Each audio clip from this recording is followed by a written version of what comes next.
Derrière les murs de l'église Notre-Dame-des-Anges à Collioure, des travaux viennent de commencer. Une opération lancée il y a un mois avec un grand nettoyage de l'intérieur du fameux clocher, construit sur les bases d'un phare du XIIe siècle. On voit la jointure du clocher, donc ça a été fait, je passe vers le XVIIe, et le haut a été fait après, un dernier.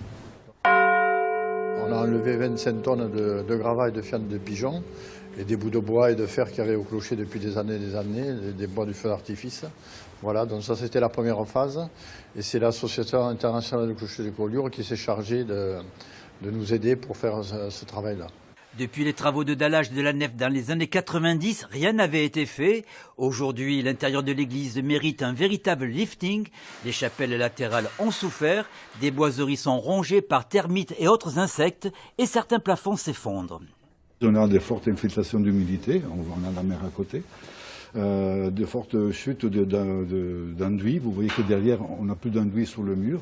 On a même les parties basses de maçonnerie qui maintiennent, supportent les parties inférieures du rétable, qui sont fortement attaquées par les seiles. Ces rétables de la fin du XVIIe siècle seront démontés une fois l'évaluation terminée. Ils seront restaurés, consolidés puis remontés. Des travaux fastidieux et coûteux qui vont s'étaler sur plus de 3 années.